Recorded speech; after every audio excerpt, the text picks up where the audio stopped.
head of the house held the necklace above the lion's head. The red glow in the lion's eyes indicated that this necklace was not logged in the treasure vault. The head of the house said this was not Reinhardt's treasure. It shouldn't have been in there to wield other weapons yet. Finally, the head of the family needed to confirm one thing. He held the roughly made necklace in his hand and examined it closely. He still couldn't figure out why such a cheap trinket would be in the treasure vault. Unable to explain why, Eugene could only smile awkwardly. The family head asked if he was really sure he wanted this plain one. An ordinary necklace, Eugene could only explain. Because he wasn't skilled enough. He doesn't want to blame his companions. He wants to find out why the Demon King didn't die. Even though there are still many weapons to choose from in this treasure vault, he still doesn't want Hammel's relics to appear in Reinhardt's treasury. The family head looked at the necklace Eugene chose with a shocked expression. What exactly made them give up on subjugating the Demon Kings and bring his relics here? Why did Bermut make such a foolish decision back then? Eugene hates his own lack of strength for dying halfway through. It might also be for this reason that they gave up on continuing to defeat the remaining Demon Kings. Belmont did not go to confront the Demon King after his death. Although the pact brought peace to the world, Helmut and the remaining 2 Demon Kings are still alive. Eugenie's mind is trembling. What does the promise they made to defeat the 5 Demon Kings together mean now? But what he couldn't understand was why his belongings were in the Reinhardt family's treasury. Belmont organized his body after he died. Eugenie's feelings were tumultuous at this moment. He felt both a little happy and a little angry. Eugene stared in surprise at this unremarkable necklace. This necklace held great significance for him. It was the last keepsake left to him after his parents were eaten by monsters. In the end, he took revenge with his own hands. He kept wearing the necklace until the moment he died. Eugene didn't want to choose a weapon too early. He looked at the gems and decorations nearby. At that moment, an inconspicuous ornament caught his attention. After his rebirth, Eugene actually found his belongings in Reinhardt's treasury. Even the Wind Elf King can be summoned. If an unqualified magician wants to summon an elf, they may not even be able to summon a basic elf. But as long as you wield the Storm Sword, there's no need to worry. The best weapons in the arsenal had long been taken by those old guys. What remained were just some nice-looking but useless weapons. Eugene believes that the Storm Sword Knight should be the best choice, as long as enough magical power is accumulated later. However, no matter which weapon he chooses, he will regret it later. Eugene felt somewhat disappointed, because the strongest weapons from his previous life, the Moonlight Sword and the Demon Spear, were not here. He also knew that 300 years had already passed. The Boar Shield can throw any attack it touches into a void, thus neutralizing the damage Eugenie's locked up on. Because he can only take one item from here, Ring Blade Zabel. As long as magic is infused, the blade will break into hundreds of pieces, eventually turning into something like a whip. It's a very tricky weapon. A sword blessed by the Wind Spirit. Holding it grants the power of the Wind Spirit. Lightning Bolt Bonova. The arrows it shoots ignore distance, and it can imbue the swordsman with lightning attributes. The Dragon Machine Gun, Carvos. A weapon that needs to be heated before it can be powerful. Once heated, its power rivals a dragon's breath. Possesses the power to burn everything. Storm Sword Nede. The main reason is that he himself is an outstanding magician. For Eugene, who hasn't been exposed to magic yet, it's completely useless. Besides that, there are many weapons Eugene is familiar with. Its blade was entirely crimson. The jagged edge sent shivers down his spine. It could turn any magic it touched into its own power. No matter how powerful the magic, it could defeat it with a single strike. The reason Belmut was able to wield a spell so well, even if he could draw the Holy Sword, Reinhardt's people would not allow him to take it away. Eugene carefully observed every weapon in the treasure vault. At that moment, one weapon caught his attention. The Devouring World, a spell. 300 years ago, The fifth Demon King was defeated when Belmote pierced his heart with the Holy Sword. After that, the Holy Sword, which radiates divine light, was only used as a torch by them. The current Sword Saint is so troublesome. I have no choice but to give up. The Holy Sword has a long history. It has existed since the era of the Sacred Empire in mythic times. Even today people still revere it. However, over the long passage of time, the sealed Holy Sword acknowledges only Belmote. Eugene moved his muscles and bones. It seemed as if the Holy Sword before him was already in his grasp.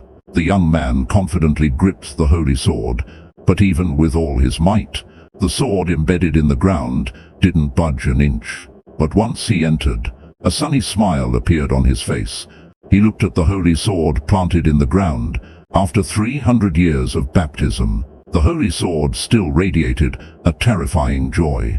Because if they went in together, Eugene would just follow his lead. That way, he wouldn't be able to choose what he really wanted. Eugene also nodded politely. Then he walked inside. Then the massive stone door started to rotate. Finally, it assembled into the lion head emblem of the Reinhardt family. The stone door slowly rose. The head of the family told him to go in alone. He decided not to enter. They arrived at the final level. He saw the head of the family bite his finger and let his blood drip into the golden lion's head. At the moment it dripped, the lion's eyes lit up with a glow. Moreover, aside from Lord Belmoth, no one else can gain the Holy Sword's recognition. Eugene thought, if he received the sword's recognition, wouldn't that mean he could be taken away? The family head said, the Holy Sword is indeed in the treasure vault, but you can't take it, because the Holy Sword is the symbol of the Reinhardt family. It cannot be claimed by anyone, and it was approved by the Council of Elders. Reinhardt's Council of Elders consists of past heads of the family and renowned members of the extended family. This treasure vault holds centuries of the family's legacy. Most importantly, it includes the inheritance of their ancestor, Belmoth. Eugene asked in surprise, is the Holy Sword also in the treasure vault? The head of the family said that Eugene was the first person, besides the heads of the family, to enter the treasure vault. Eugene asked if he could really come in. The head of the family said, of course, since he promised. He will definitely keep his word. The head of the family smiled in satisfaction. Before long, a grand bunker appeared in front of them. The head of the family and Eugene went inside. A deep tunnel emerged before them. On the way to the treasure vault, he wasn't discouraged by it. Instead, he worked even harder to overcome his weaknesses. In the end, he sacrificed himself for his comrades. Eugene shyly touched his nose. He said happily that Hamel the Brave was also his favorite. In his past life, he was always overshadowed by the brilliance of Vermouth. This was the first time he felt what it was like to be liked by someone. The family head believed that, compared to the flawless Vermouth, Hamel was more personable. Although Hamel failed in his multiple challenges against Vermouth, Eugene never expected the family head to mention his past life. Then the family head turned to him and said that, in fact, compared to his ancestor Vermouth, he preferred the hero, Hamel. When Eugene heard this, he froze in place. Then he said, in the Reinhardt family, they recognize symbolic weapons, but their ancestor Vermouth was proficient with all kinds of weapons. Among the 5 heroes, though, Hamel was also skilled in using various weapons. Hill could only watch with envy as Eugene left with the family head. On the way to the treasure vault, the family head mentioned that Eugene was proficient with many weapons. He also said that Eugene's skill with firearms was impressive during his spar with Dejara. Eugene was surprised the family head knew about that. The clever Hill had already guessed what the head of the family wanted to do with him. The next moment, he asked if the head of the family was going to give Eugene a gift. The head of the family did not deny it. Hill had long admired the family treasure vault since he was young, but the family head has never taken him, not even once. He could only let Rebellion take them back to rest first. After this trial, both the direct and collateral descendants started to pay more attention to Eugene. Suddenly, the head of the family called out to Eugene. He asked Eugene to come with him. Rebellion also praised them for passing the trial so quickly. He initially expected it to take 2 days. He looked meaningfully at the shining young people in front of him. The head of the family had planned to prepare a grand banquet, but he didn't expect them to pass the trial so quickly, and specifically praised him as the best among the 9 children. Moreover, he had not received a single injury while fighting powerful monsters. Gyalgi's expression changed dramatically. He can't imagine how this weak-looking body next to him managed to do it. He is still picturing Eugene eating the muscle-building chicken from their family. However, Xian and Hill performed very well in the trial. Although they still couldn't defeat the final monster, the master did not blame anyone. Instead, he praised them for persevering through the difficult trial. Then the master looked at Eugene. After coming out of the blood rite, each child felt a sense of trepidation. The head of the family looked disappointedly at his eldest son, Liode. As the eldest son, he had not even reached the end of the maze. In this important trial, he had forgotten his goal out of curiosity. The branch family members will think the main family's children are laughable, and it might create unnecessary risks. The head of the family contemplated Rebellion's proposal. But before that, they should first congratulate the returning warriors. He is not qualified to become reincarnated. Rebellion snapped his fingers, and everything around him turned into magic. Finally, he advised the family head to adopt Eugene. If he doesn't do that, but the head of the family didn't seem to be dissatisfied with Eugene's brilliance at all. Suddenly, Rebellion said that Eugene now harbored feelings of disdain for the family. What if he wants to branch out on his own in the future? The head of the family pondered his words for a moment. Then he said that if he doesn't even have the desire to seize power, isn't this the greatest reward from the recent bloodstain incident? But Rebellion asked him, wouldn't that be frustrating? After all, he is much more outstanding than your child. And with learning magic, their gap will only grow larger. The head of the family had already sent someone to investigate Eugene. Before coming to the main family, he had been rigorously training every day. The head of the family marveled at Eugene's natural flexibility. Combined with his diligent nature, he designed the monster to encourage the children to work together and try different strategies. But the traps and monsters designed by Rebellion were easily defeated by Eugene. He couldn't believe this was an achievement possible for a 13-year-old child. The head of the family merely smiled at his confusion. In fact, long before that. But Rebellion did not feel overly excited. Instead, he felt a bit of concern, because the monster he had set was not something that could be defeated by a single person. The reason he created such a monster was to emphasize the unity of the bloodline. The master and Rebellion stood up. They prepared to welcome the children who had gone through heartbreak. The master marveled at the wonders of magic. He praised Eugene's displayed power to Rebellion standing beside him. After all, Eugene was just a crab child who had never practiced magic. Instead, what she feels now is admiration. Before long, the weapon in Eugene's hand transformed into bits of magic, dissipating into the air. The monsters he defeated behind him also turned into golden magic. Hill curiously watched the maze before him slowly disappearing. Eugene casually shakes off the green leaves from his sword. Then he says to Xian, "What you couldn't do, I did." At this moment, Xian feels an inexplicable emotion emerging within. It seems the hatred she once had for Eugene has vanished completely. But only Dajala noticed that all of Eugene's attacks were focused on the monster's carotid artery. Eugene raised his sword and stabbed it into the monster's carotid artery. Instantly, green liquid gushed out like a volcanic eruption. The monster, killed with a single strike, lost all signs of life. Falls to the ground with a thud, but this blow struck the monster's own head. Hit by his own full-force attack, he cried out in pain. Eugene seized the opportunity. He slashed wildly at the monster. The 3 on the side were dumbfounded by Eugene's moves. Then he jumped directly onto the monster's arms. In the next second, the monster's other hand was about to strike him. Eugene swiftly avoided the attack. He then jumped onto its head. The monster's fist came at him again. Eugene walked toward this monster, which was dozens of times larger than him. A battle desire not felt for many years emerged in his eyes. The monster's fist was about to come crashing down from the sky.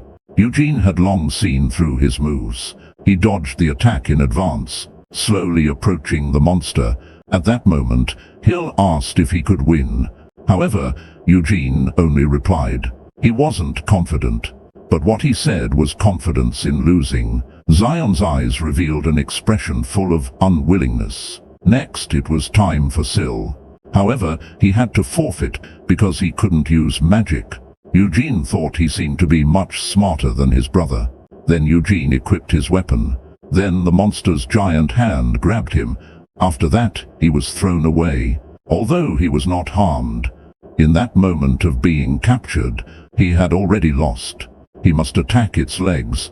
Just when Xian thought he was going to succeed, the next second, the monster pressed down with its knee. The hard kneecap sent his ki flying away. The tremendous rebound force caused Xian to lose his footing. The monster kept throwing massive punches at him, but he dodged them one by one. In the moments he avoided the attacks, he kept finding opportunities to slice several wounds on the monster. But such a minor wound cannot inflict any substantial damage on the monster. Thus, he charged towards the final monster. Zion charged towards the ultimate monster. A giant hand was coming at him, ready to grab him. He crouched down. With a swift move, he cut a wound across the monster's arm. Using magic to attack is not allowed. This way, whether it's a crab or a direct descendant, they can fight under the same conditions. Zion looked at the two behind him who were staring intently, forcing him to take the stage. But in the next second, the magic on the sword disappeared. Eugene thought, it seems the head of the family said there would be a fair competition. It's not an illusion. So, in the labyrinth created by rebellion, he grinned wickedly and let Eugene take a look at the difference between the direct line and the collateral line. However, Eugene only wore a mocking expression. At this moment, Xian unleashed all his magical power. Instantly, the sword in his hand became imbued with magic. At this moment, Hill asked why the monster didn't kill him. Eugene replied that it wasn't the real monster. The moment he was in its grasp, the outcome was already decided. It was Xian's turn. Under the terrifying strength, it feels like all his bones are about to fall apart. The next second, he was thrown out by the monster. T'Challa will fail the challenge. He fell as Eugene expected. One shot hits, but he realizes that his attack cannot penetrate the monster's skin at all. Just then, the monster's massive head lunges at him. It grabs him. His head was covered by the monster's huge hand. He used his agility to dodge the attack just in time, then continued his sprint. Attacked the monster. T'Challa looked at such a gigantic monster. A sense of fear welled up, but he still mustered the courage and didn't back down. T'Challa dashed towards the monster in one swift move, but in an instant, and upon closer inspection, it is several times larger than the goblins he encountered before. However, it lacks the imposing presence of orcs and ogres. T'Challa entered the monster's attack range. It immediately woke up. T'Challa tied a white cloth around his head. His face was full of determination. Xian thought, the image of this monster should be inspired by the legendary Minotaur. In the legends, it is an unbeatable monster.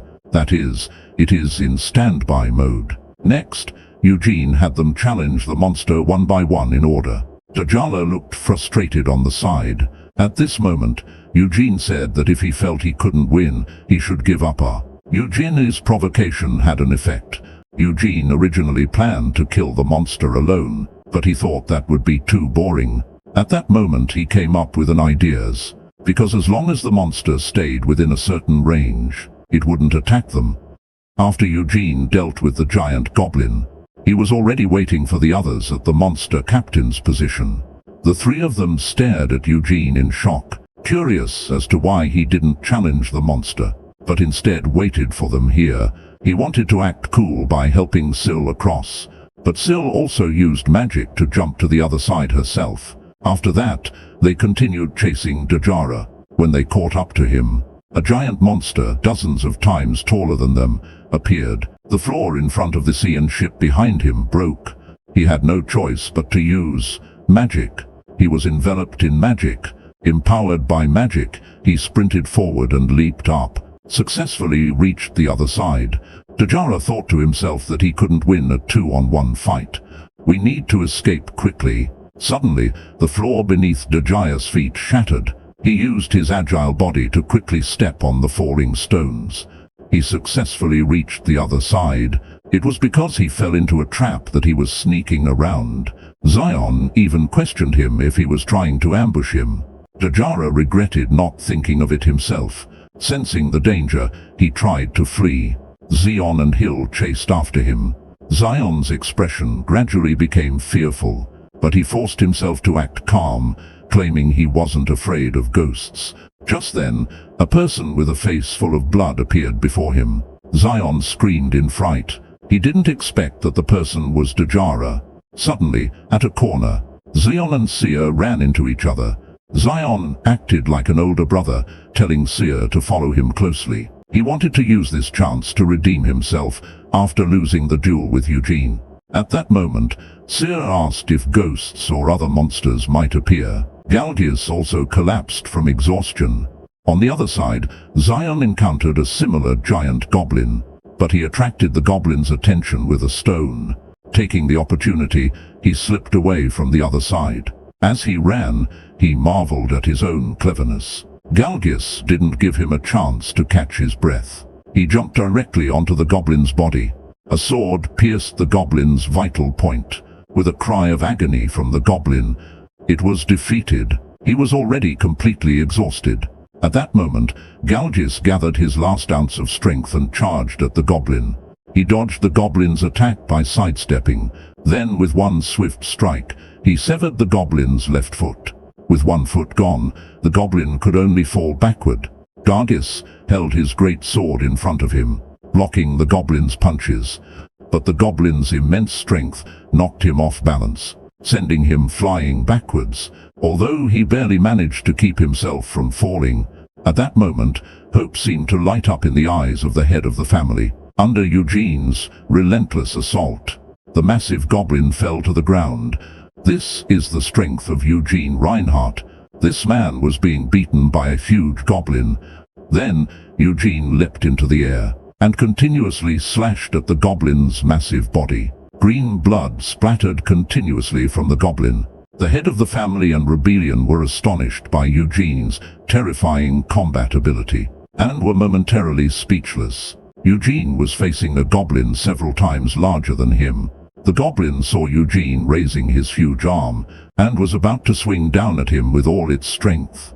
Eugene immediately raised his shield, and deflected the goblin's immense strength from the side.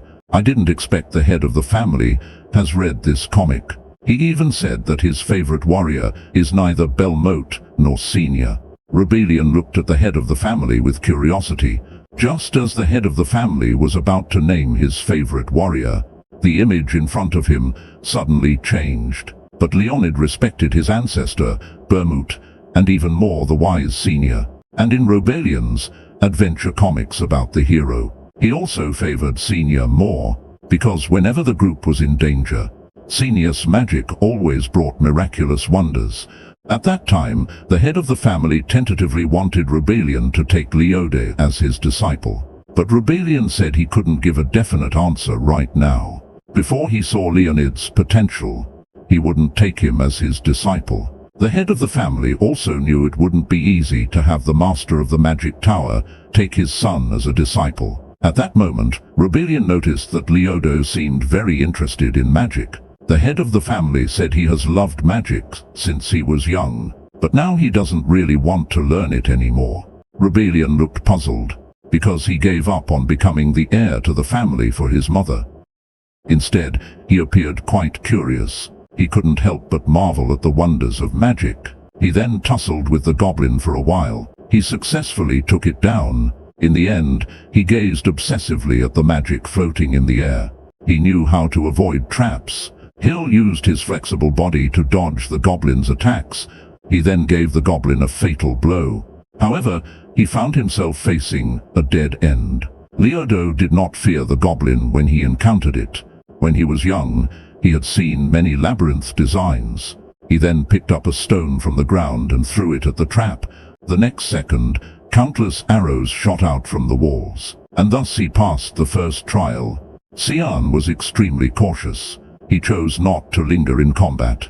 Instead, he used the opening to continue exploring ahead. Dajala showed a strong sense of purpose, and he knows how to avoid his weaknesses. Xian, however, encountered a very obvious trap. On the other side, Dajala, who encountered the slimes, didn't immediately engage in battle. He used his exceptional agility and instincts to dodge the slime's attacks. After killing one slime, but Galgis summoned all the strength of his muscles and forcefully split the wall apart. In the next second, two goblins swiftly moved in. Although Galgis' actions were reckless, he charged forward bravely. The head of the family and rebellion observed the remaining 6 children. Galgis charges at the goblin in front of him with a large sword. Just as he was about to swing the sword at the goblin with all his might, the great sword got stuck in the wall. The goblin in front of him was still mocking him. Rebellion quickly rescued the child who was calling for help. But only an hour has passed. 3 children have already been eliminated. The head of the family looks at them with disappointment. Then he lets them go rest.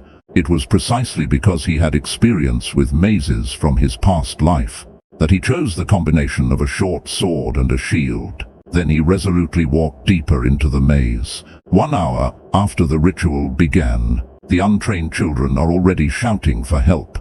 The moment they step inside, they will be scattered in different places. All the children walk towards the entrance with an overwhelming sense of tension. The moment Eugene entered, he recalled the scene from his past life, when he and his companions were tired of navigating mazes. As he entered the maze, Eugene first used the sword in his hand to probe the space. Also, if they don't want to stay in the maze, they can press the necklace and shout, "Please help me," and they'll be able to escape. Next, they can enter the maze. Although the entrance is the same, then Hill showed a scheming expression, which made Eugene feel uneasy. After that, Rebellion distributed a necklace to each of them. As long as they're wearing this necklace and face danger, he will intervene immediately. Suddenly, Hill and Eugene asked what would happen if they met in the labyrinth. With an innocent look they asked, "Would you fight me?" At this moment, the family head came out and said, "You can compete with each other, but judgment and unity are important. Aren't we all family?" He showed a face full of disappointment. The other descendants of the Pang family also chose to create long swords to deal with the labyrinth. However, Eugene was different. He held a short sword in his right hand, and in his left hand he had a shield. His magic conjured a great sword. He proudly said that he had always used the great sword in his family. Then Dajala's magic transformed into a long spear, and Zion created a long sword just like his sisters. Although Leodi's magic also created a long sword, Rebellion smiled and said it's because it's a forbidden magic. Living beings possess a beautiful energy within themselves. Leod listened to Rebellion's explanation with an expression of admiration. The second to create a weapon was Gargis. They would never break. Then Seal asked if he could create animals. Rebellion said he could create dolls and golems, but he couldn't create living beings. Leod asked curiously why they couldn't create something alive. He proudly toyed with his weapon, looking pleased with himself. He kept waving around continuously. Then he asked Rebellion, what if his weapon broke? Rebellion, looking embarrassed, explained that since both the maze and the weapon are created by his magic, then Rebellion instructed them to use this magic to create their own weapons. As long as they imagined the shape of the weapon in their minds, the magic in their hands would transform into the weapons they desired. Each child nervously began shaping their own weapon. Soon, the magic in Hill's hands quickly turned into a sharp longsword. The blood ritual begins. All the descendants of Reinhardt have already gathered at the site. I see Rebellion's hands gathering immense magical power. In the next second, the magic in his hands scattered in all directions. Each beam flew into the hands of different children. So they want to pull me in to join them, unified against outsiders. At the same time, Second Lady Angelica is also plotting something to pave the way for her children during this blood ritual, wanting to invite me to team up with them for the blood sacrifice ritual. The blood sacrifice ritual is about to begin, but at this moment, everyone is calculating their own interests. The two siblings from the Pang clan are discussing an alliance with me. They are convinced that the direct line twins will definitely team up. When I landed, I also stepped on the tip of his gun. In the end, I easily won this duel. At the same time, I also earned the respect of these two distant relatives. Since then, Galkis has been pestering me every day. I saw him slide around to my back with a tackle. He was preparing to ambush me, an old comrade of over 300 years. Faced with his seemingly unavoidable attack, if it were anyone else, they would definitely take this hit head-on. But I simply jumped up to dodge it. In the end, I found his weakness. With just a simple strike, I pushed him back. At that moment, Dajjala still hadn't realized the gap between us. After quickly regaining his composure, he charged at me again. This time, while he was launching a frontal attack, he also played a little trick. But even so, he still charged at me, gritting his teeth. However, his attacks were all effortlessly deflected by me. This level of attack felt like child's play to me. It posed no threat at all. As the temporary referee Galkis called for the start, Dajjala launched an attack from the Brazilian League, but his seemingly fierce offense suddenly came to a halt before it reached me. At that moment, my defense was just too perfect. No matter how he attacked, I could easily block it. She'll start dating the hottest guy in the comments section. At first I didn't want to fight her, but I had to for the benefit of the brothers. I still accepted his challenge. We quickly got ready. She seems to want to form an alliance with me. She's the most arrogant woman I've ever seen. Not only did she challenge me to a duel, but she also placed a bet. If I win, the final winner, in addition to receiving the family's recognition, can also choose one treasure from the family vault as a reward. After the banquet, I planned to head back to my residence for a good rest. But at that moment, two of the crab's relatives blocked my way. Pass through many obstacles to reach the center. Then kill the monster captain in the center. The competition ends. Reversion will score everyone based on their performance in the maze. The one with the highest score will be the winner. This is so unfair to the crabs. So this time, they abandoned the traditional duel format. They changed the ceremony to a point-based challenge. Roberian kindly created a magical labyrinth as the competition venue. We have to enter the labyrinth from different entrances.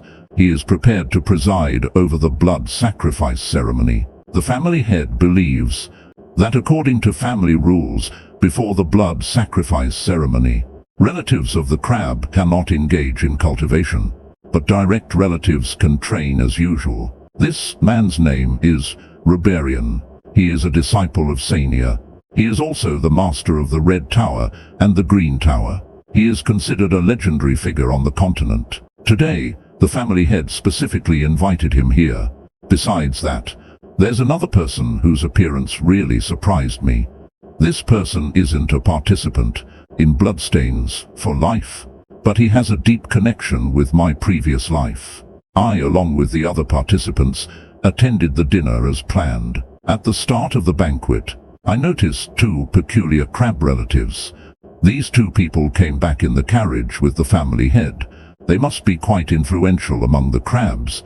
Soon, Reinhardt's current head of the family, Gilade, and his brother were brought back. After exchanging pleasantries with everyone, he gathered the kids participating in the blood rite for dinner, and by the way, talked about the blood rite ceremony for tomorrow. Later that night, I can only go out to welcome him while sweating.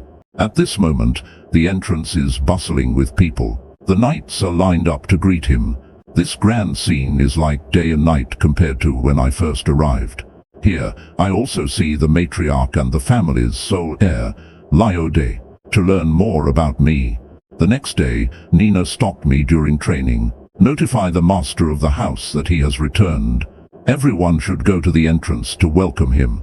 It seems there's no time for grooming, and angrily scolded him for being a disgrace. Said he was making himself a laughingstock for the first wife again. He ordered the instructor to set an even stricter training plan for Xian, so he wouldn't bring shame to him anymore. Then he turned around and told Xia to get closer to me. His coming and the blood sacrifice ritual will begin soon. Meanwhile, Xian and Xia were brought to their mother. Their mother is the second wife of the family. She learned that Xian lost to some country bumpkin kid. He slapped his own son hard in the face. After understanding the whole story, they apologized on Xian's behalf. Then I took Xian and Xia and left. Afterwards, I went to the cafeteria to grab a meal. During that time, Nina reported to me, "The other Crab Clan descendants will arrive here tomorrow," and asked what was going on here. Seeing the adult arrive, Xian, feeling wronged, threw herself into the mentor's arms and started crying. However, this mentor was quite reasonable, but Xian wasn't convinced. He angrily accused me of being despicable and dishonorable in combat. The ambush happened at that moment. The mentor from Xian came over. I might be looked down upon by my sister for life. No choice, Xian had to bite the bullet and go for it. But the next second, I instantly killed him with a casual shot. He was simply no match. I looked at him dismissively and said, "You lost." He thought the sandbag I was carrying was just for show.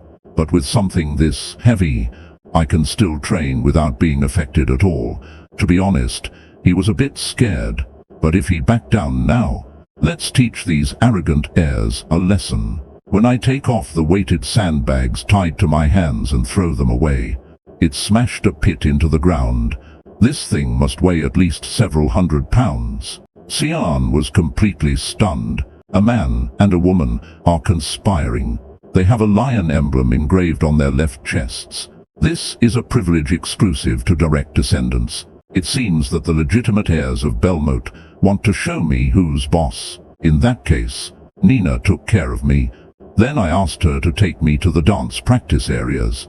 For lion dancing, not practicing for a day feels uncomfortable. In a corner of the family, despite the large manor, no one came to greet me.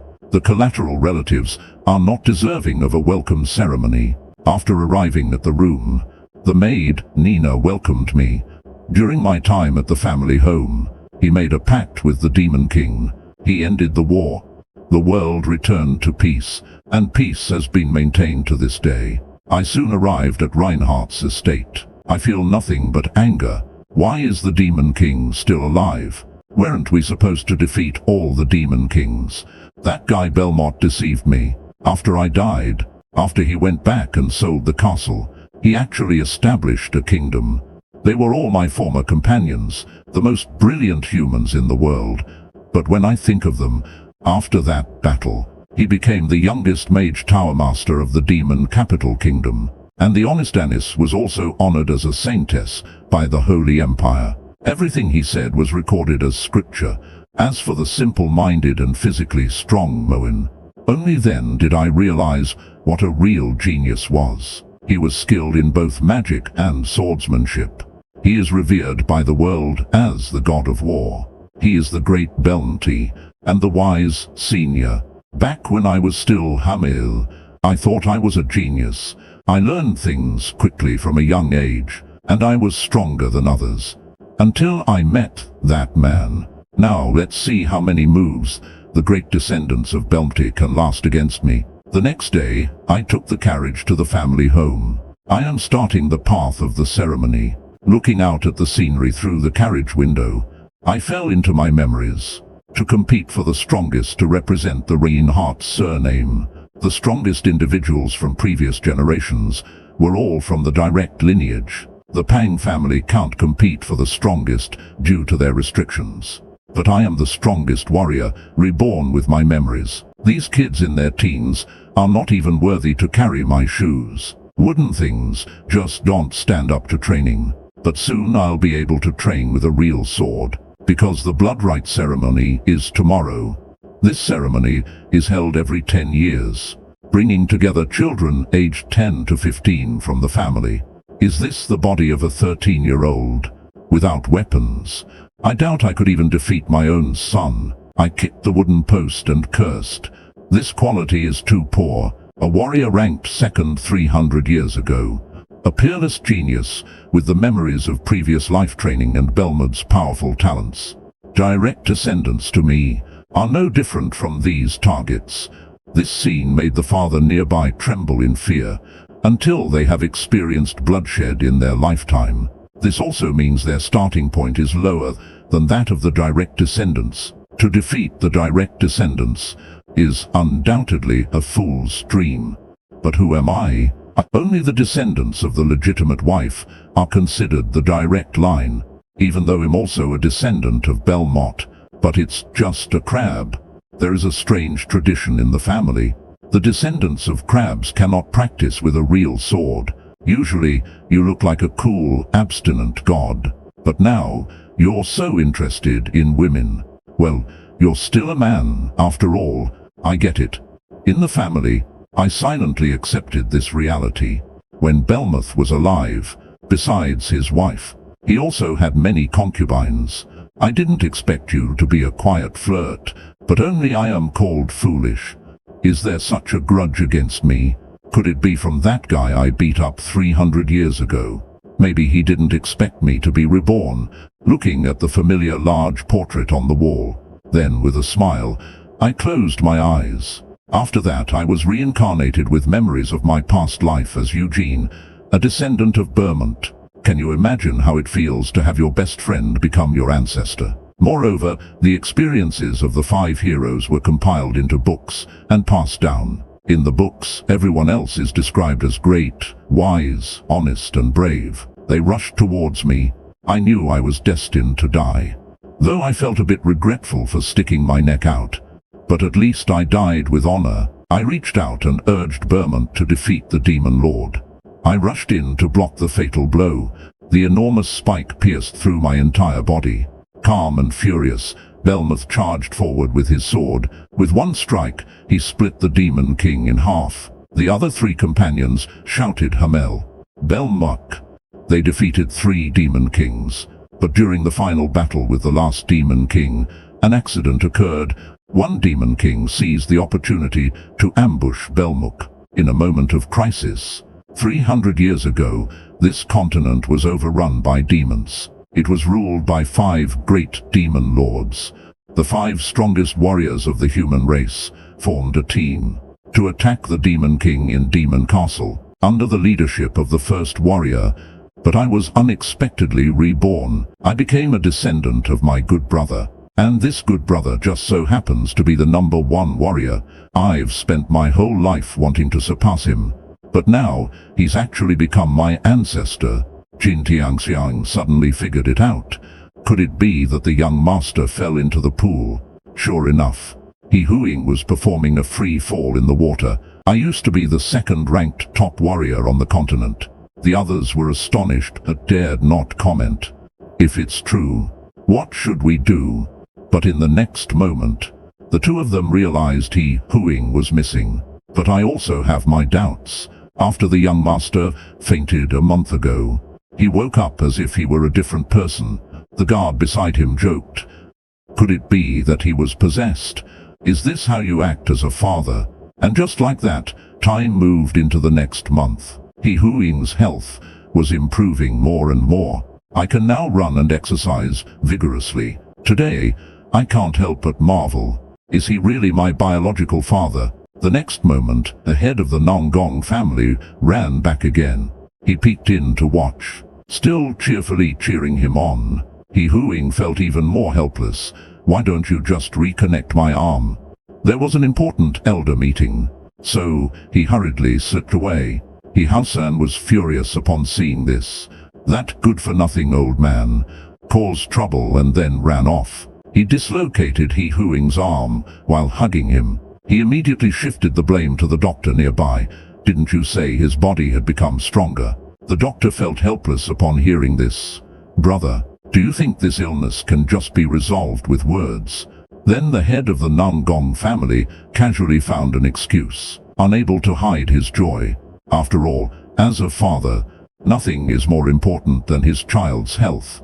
But in the next second, due to the Nangong patriarch being too excited, the doctor hurriedly checked He Huing's pulse. He found that his blood vessels were broader and stronger than before, and his pulse had become more powerful. This made the head of the Nangong family excited. He suddenly hugged He Huing tightly. They were all stunned at the scene.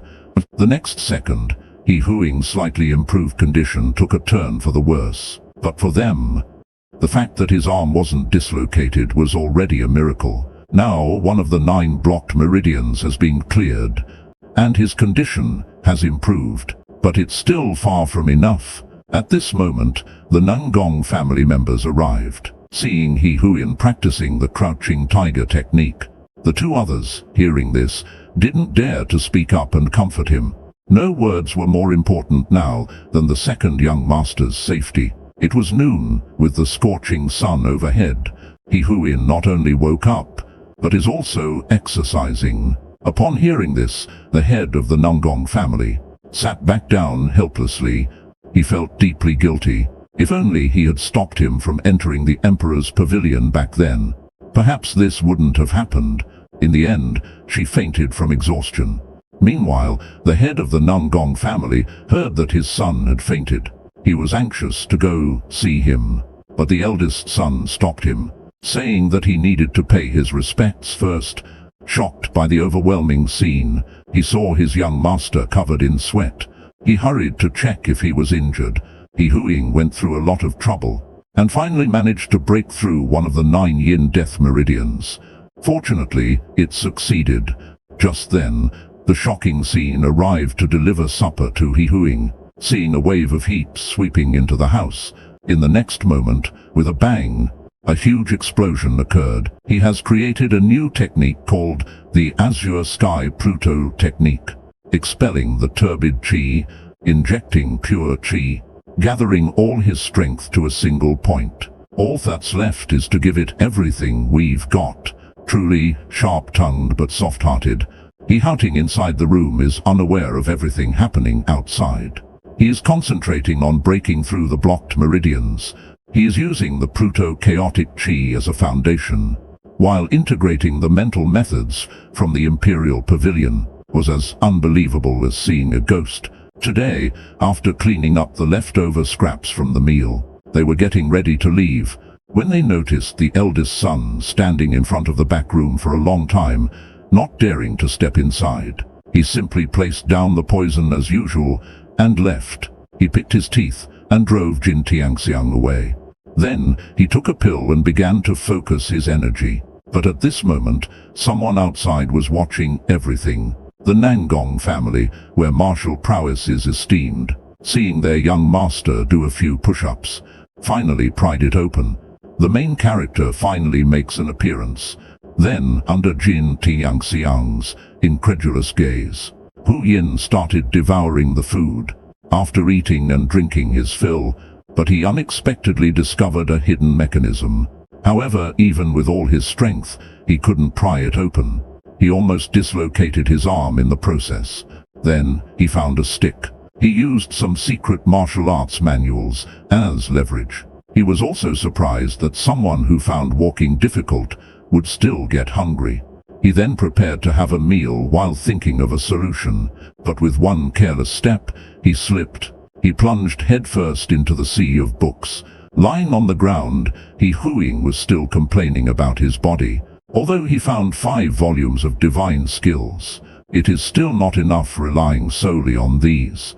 He needs an internal cultivation method that can lay a solid foundation and reconstruct the bones. Suddenly, He Huing's stomach began to rumble. Although he promised the Nangong family head not to practice martial arts, who cares about that? Let's finish watching first.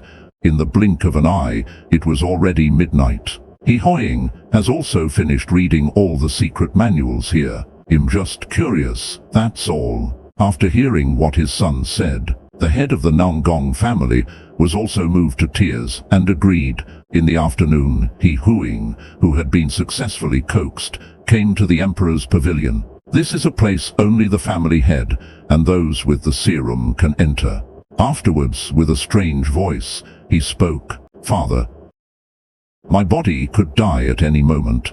Please consider this my last wish. Let me see the secret manual. If force didn't work, head tries softness. Suddenly, he started coughing violently, coughing so hard it tore at his lungs, then pretended to faint. The head of the Nangong family quickly caught him. It's death, either way. Might as well let me try. But the head of the Nangong family forbade him from practicing martial arts. However, He Huing was bold enough to speak out, so he changed his approach. Your body is too weak. A small mistake could lead to going astray. You could lose your life. However, Ho Hu Ying did not give up after hearing this. He pleaded with him again. I need the elixir to enhance my internal skills and martial arts manuals suitable for my physique. The head of the Nangong family, upon hearing this, grabbed his shoulder. I can assure you the miracle medicine is not a problem. I'll search far and wide to find it for you, but the secret manual is different. He softly inquired about his health. He Huing wore a sly smile. He thought to himself that this guy didn't look very smart. Maybe he could be easily tricked. Then, the once dominant He Huing innocently said, Father, he must strictly discipline this kid himself. The guards dared not advise him further. After clasping their fists in salute, they left.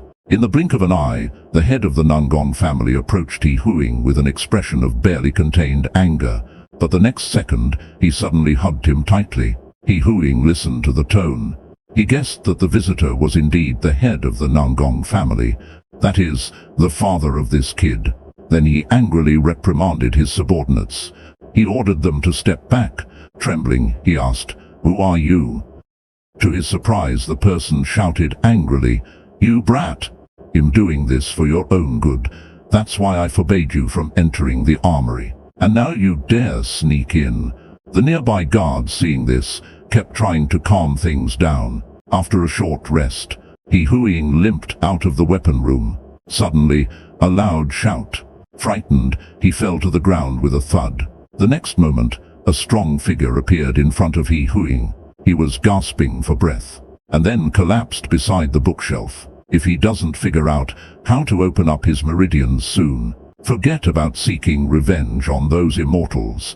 He might end up chatting with beggars instead. Despite going through all the books, He Huing still hadn't found any useful secret martial arts techniques. That old bastard Sword King dared to trick me. If I get the chance, I'll definitely pluck out his beard. Then I'll set fire to this crappy vault. Suddenly, a sharp pain came from He Huing's heart. He Huing, who fulfilled his wish to enter the Kangtian martial library, now gazes at the vast collection of martial arts manuals. I now have more confidence in solving the 9 yin terminal veins. Time flew by. In the blink of an eye, it was the next day. Killing gods if gods block him. Killing Buddhas if Buddhas block him. He Huing, who dominated the righteous path through killing, has now turned into a weeping fool. How things have changed. Afterward, he staggered past the two, struggling to make his way toward the dance hall. Seeing this, they didn't dare to stop him. They could only hurriedly report to the head of the family. He Huing finally fulfilled his wish and entered the Kangtian martial library. They looked at each other in confusion. Fortunately, one of them recognized him. The two quickly clasped their hands and bowed. Then they remembered that he was the second son of the Nangong family. It really was a waste of so much effort. He struck Hu Jing forcefully with his palm. Both of them collapsed with a thud. He Huing was joyfully lost in self-admiration. But the next moment, the two stood in front of him as if nothing had happened. The three exchanged awkward glances. They hurriedly stopped him. He Huing looked visibly annoyed. Do you know who swung a sword at me in my last life? The grass on your grave is taller than you. Then with a swoosh, he darted behind the two. Although the Sword King couldn't match him at that time, he was still better than those so-called righteous sects. He just talks too much. As a result, he didn't catch a single fish that day. Before long, Wukong's guards discovered He Huing. When He Huing went fishing with the Sword King, he boasted about his family's armory for many years. It contained 1,000 years of history of the main family, but to the once dominant He Huing at that time, any martial art was merely fleeting, and tore the blanket into pieces. Then wrapped himself up like a zongzi, he struggled toward the dance steps, gazing at the majestic dance of the heavens. He couldn't help but think of the founding ancestor of the Nangong family in his previous life. Even the force can penetrate the bones. Then he thought covering himself with a blanket might help, but the next moment, he collapsed to the ground, because even that blanket was too heavy for him. He Huing angrily jumped up. After receiving the answer, He Huing unraveled all the bandages on his body. He opened the door and was about to head to the armory, but was startled by the chilly breeze that blew in. He quickly dove back under the covers. This is the power of the 9-yin extreme pulse. Jin Tianxia allowed him to rest well. Just about to leave, He Huing suddenly jumped up and called out to him. He asked where the celestial armory was, because he could only sense this trace. This body felt like an endless abyss. The best inner strength techniques and miraculous elixirs were of no use at all. Yet even so, He Huing still wanted to change this body. Even an ordinary person taking it can increase their internal energy by 10 years. In an instant, he felt a surge of energy from the pill. But in the next moment, he slumped down powerless. Uncontrollable tears silently flowed from the corners of his eyes. He Huing stubbornly said to Jin Tianxiang, "You don't understand."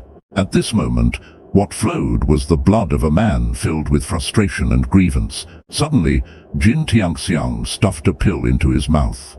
This is the Kaiyanjin pill. He had already been wrapped up like a mummy.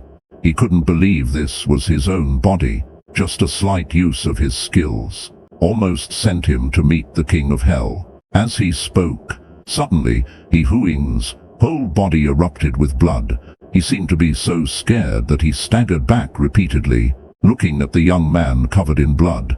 He didn't know what to do. When He Huing opened his eyes again, he discovered his young master's head was bleeding profusely. So he hurried forward to apply pressure. After a lot of effort, he managed to stop the bleeding, but it burst out again from the shoulder. He quickly used one hand to press down on the shoulder, but before he could catch his breath, so he tried to use his ultimate martial arts from his past life to break through this barrier. Half an hour later, Jin Tianxiang came to deliver medicine. He stood at the door, but no one answered for a long time. He simply charged in, but he even became a waste who could not cultivate. But he didn't give up. He swore to take revenge on those hypocritical gods. The next moment, he was crying his eyes out from clenching his fists too hard. Now, the first problem he and Huyen need to solve is the 9-yin blocked meridians. He finally ascended to the path of immortality, but he was stopped by the gods and Buddhas of the heavens. They even pointed and criticized him. In the end, he was even beaten back to the mortal realm. After his rebirth, he not only lost his century of cultivation. Before he could see what was happening, the patrolling guards had already arrived after hearing the noise, but they didn't have time to check inside. A strong foul odor hit him right away. After a century of bitter cultivation, he dominated the river.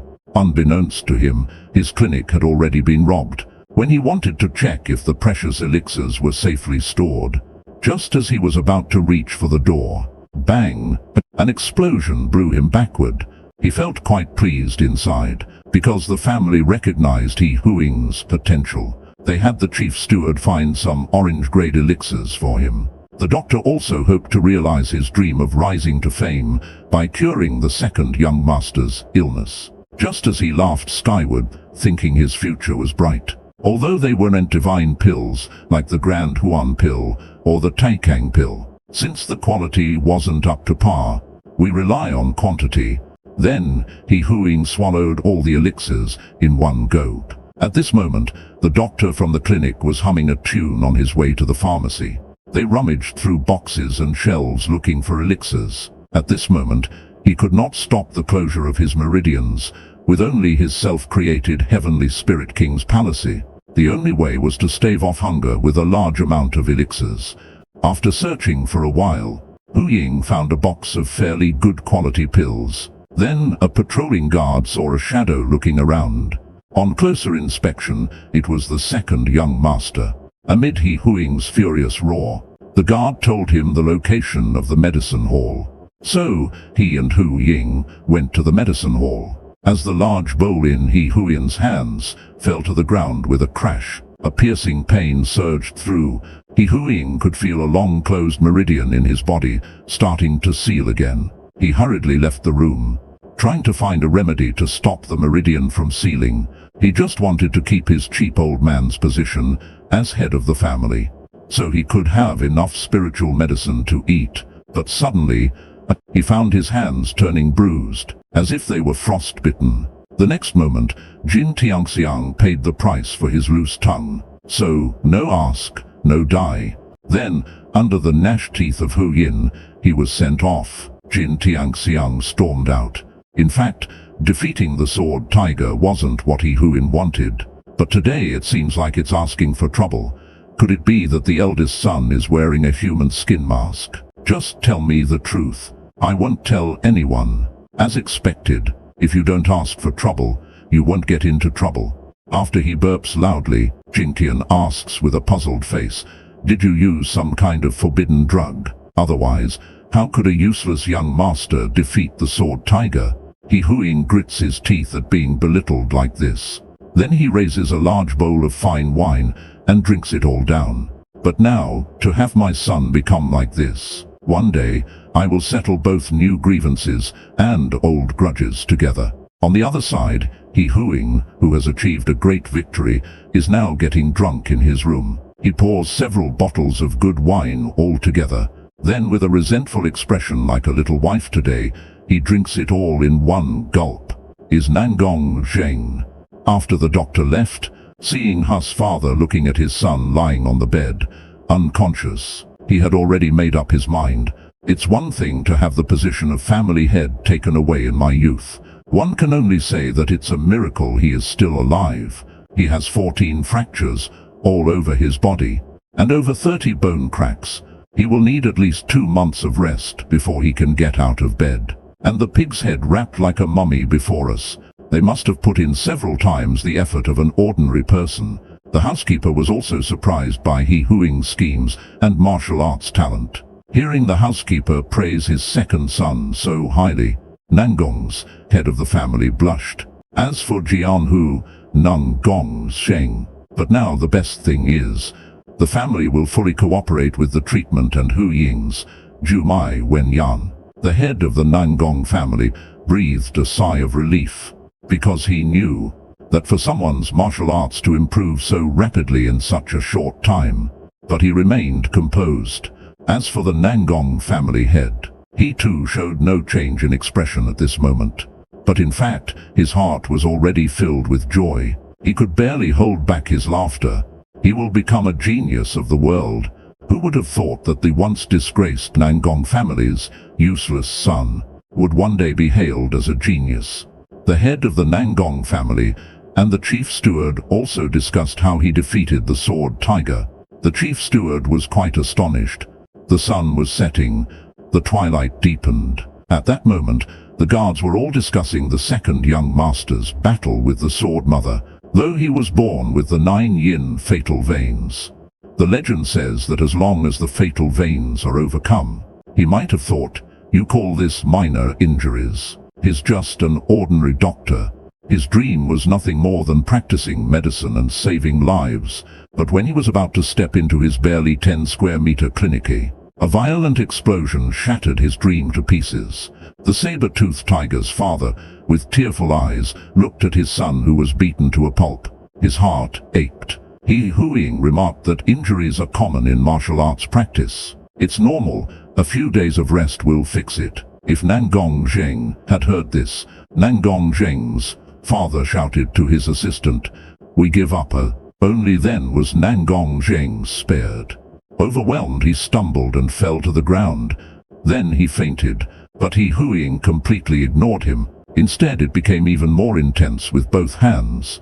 Nangong Zheng, seeing this, quickly begged for mercy. But He Huiying had no intention of stopping at all. At the critical moment, but the next second, He Huiying switched hands and continued to beat him. The elder nearby couldn't bear to watch any longer and hurriedly tried to stop her.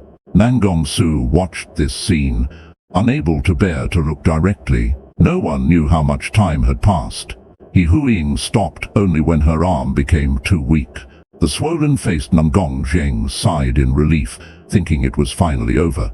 Then a series of wails echoed through the training ground. It was a long time before the match was called off.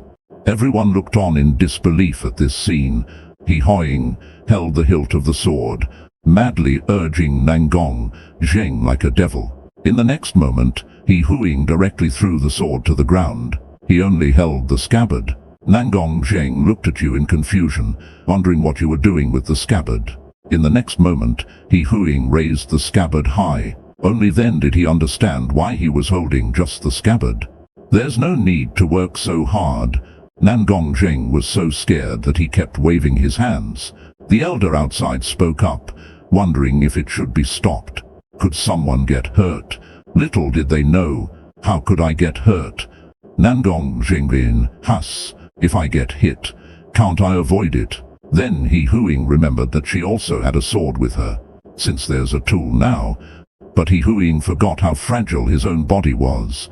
This strike truly hurt the enemy while damaging himself. Looking at his swollen palm, He Huiying blamed it all on him.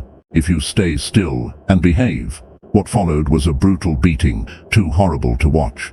This scene reminded Nangong Su of the unbearable past, because he was beaten by He Huiying like this for who knows how long. Nangong Zheng's father, seriously injured, sat on the ground. He Huiying, like a vicious ghost, hit him again. Since punches didn't work, he went with slaps. Then a crisp slap echoed through the training ground. Before Nangong Zheng could react, he got slapped again. He Huiying was already right in front of him. Moreover, in the midst of such a fierce attack, He Huiying even had time to consider whether hitting him with a punch would dislocate his shoulder. Then he decided to give up. He jumped away from him. He even claimed that Nangong Zheng was the slowest of all his opponents. Suddenly, He Huiying turned around and launched an attack. He charged towards Nangong Zheng and effortlessly dodged his sword energy. Nangong Zheng didn't even have time to retract his move. As expected, after the draw sword slash, Nangong Zheng's momentum soared even higher. He immediately unleashed the chain slashes toward He Huiying, yet he still dodged all the attacks without a scratch. Then, Nangong Zheng swiftly drew his sword and slashed toward He Huiying, but he was easily captured by a swift bend. However, the killer move of the Lonely Soul Sword is not the draw sword slash. It's the subsequent chain slashes.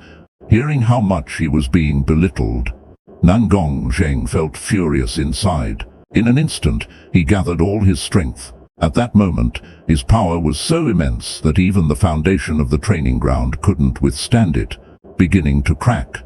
Hearing this, He Huiying boldly responded, "Since you're so confident, I'll give you a chance. Let's see you unleash your lone soul sword." Her body couldn't keep up. The unconvinced Nangong Zheng started acting tough again. "A guy like you.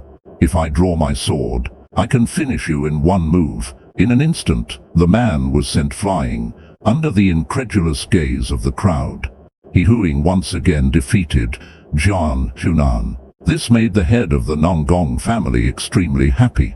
But even though He Huiying possessed unbeatable skills from her previous life, he even taunted the man verbally. Seeing this, the man jumped back, thinking to himself, him not into that. Who knew that the other party would cling on stubbornly? She even used her small fists to pound his chest. The man was about to unleash his strongest attack. Little did he know, his opponent didn't play fair. Taking advantage of the man's skill wind-up, his opponent pressed down on his sword, in front of everyone's eyes, was thus casually stifled in the cradle. As the saying goes, in the world of martial arts, Only speed is invincible. At this moment, it seems that only the sword tiger remains, contemplating life. But in the next moment, He Huing not only didn't dodge, instead, the revenge charged towards Nangong Zheng. Before he could draw his sword, I pressed down on the hilt, and this earth-shattering, soul-stirring strike, because they were about to witness the true strength of the sword tiger. Nangong Zheng leaned forward slightly, his left hand holding the sword. He focused all his inner strength into the sword. This powerful strike was called Lonely Soul Sword. These old guys really know how to go with the flow. Seeing that his argument was ineffective, he had no choice but to tell his son not to be overconfident. Hearing this, Nangong Zheng became serious. Everyone held their breath. The old man outside saw his son being ambushed. He immediately began persuading the elders with words. But the elders unanimously believed that Nangong, he was not wrong. Being prepared for a surprise attack is a necessary skill. Upon hearing this, the old man was furious. He shouted angrily at He Huing, "You despicable guy! You attacked before the start was called." He Huing remained unconcerned. "Do you think someone will call start when you're fighting someone? From the moment we both drew our swords, we were already enemies." Inside, he was already overjoyed. He Huing on the field had dislocated his hand from that last punch. At this moment, he is adjusting his bones. The next moment, Nangong Zheng stood up, trembling, while supporting himself with the sword sheath. The sword tiger lay on the ground. Everyone's eyes widened. They couldn't believe what was happening. Nangong He, who had only been practicing martial arts for a month, had actually knocked down Nangong Zheng, who was known as the sword master, with a single punch. Don't be fooled by the fact that the head of the Nangong family seems calm and collected now. However, Nangong Long completely ignored him. Soon, the head of the Nangong family announced the start of the duel.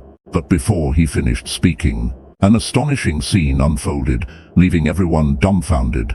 In just an instant, confident of victory, Jianhu generously lets He Huing make the first move.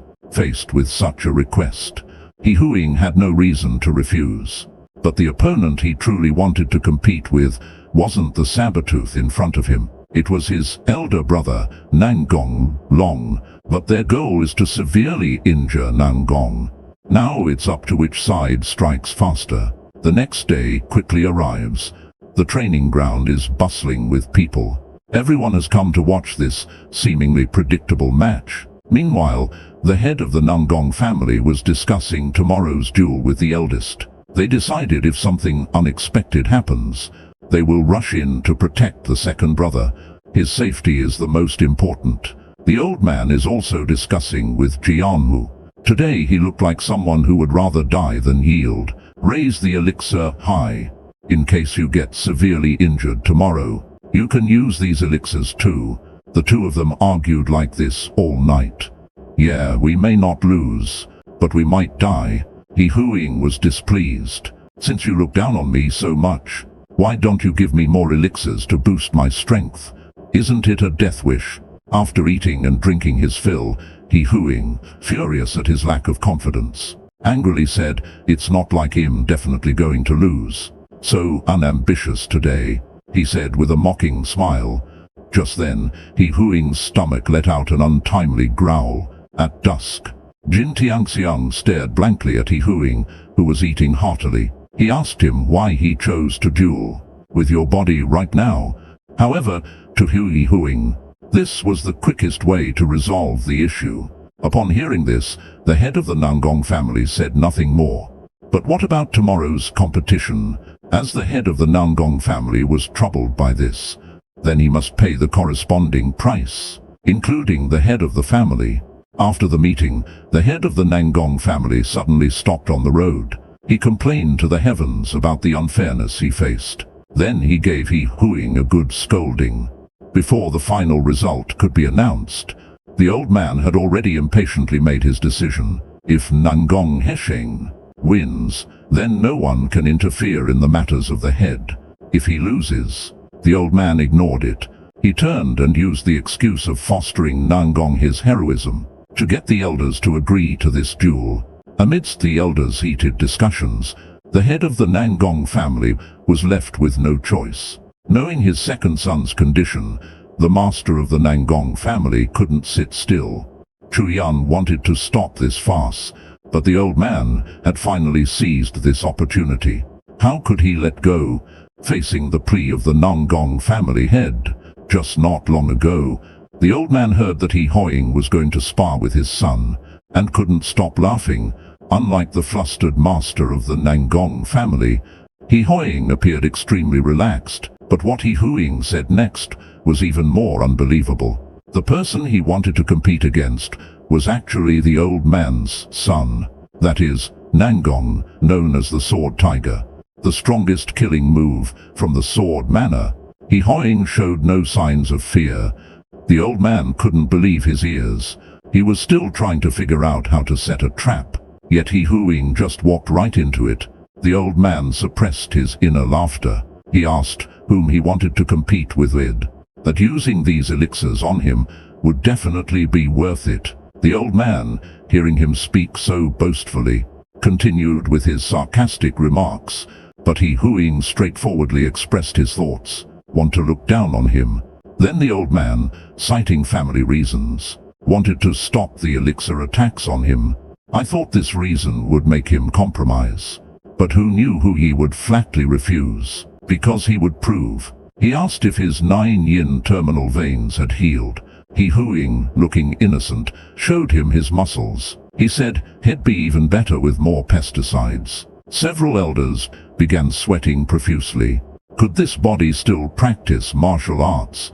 The family head saw him barging into the elders' meeting so recklessly, and immediately scolded him to leave. But the old man wouldn't let this once-in-a-lifetime opportunity slip away. It was just right that he was present. Then he started questioning He Hoying.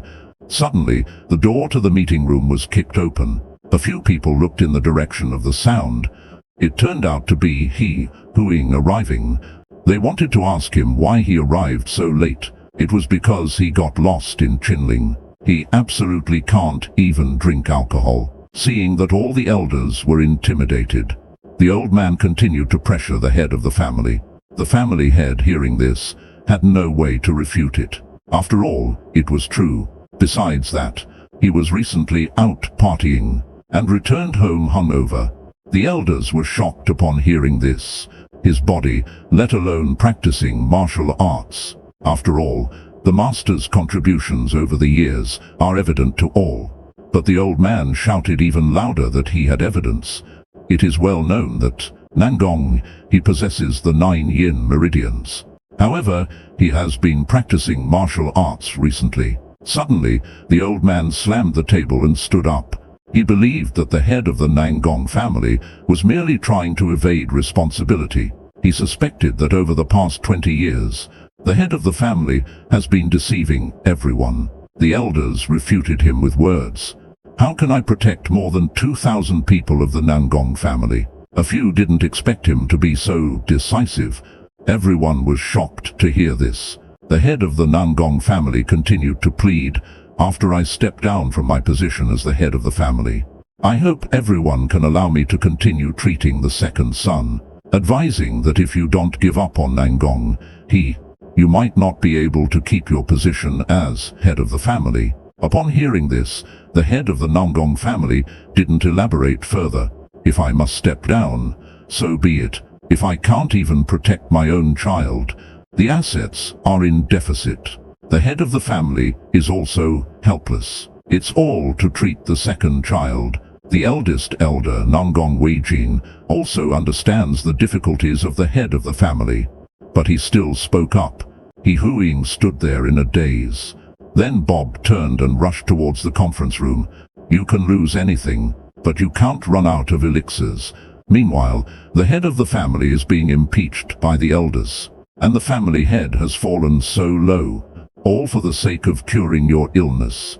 He has drained the family's fortune, and if the family head steps down, your elixir will be ruined too. Don't be too concerned about gains and losses, otherwise, life will be very difficult. Today, it feels like hearing him say this. Everyone wants to jump up and slap him, but he is your father.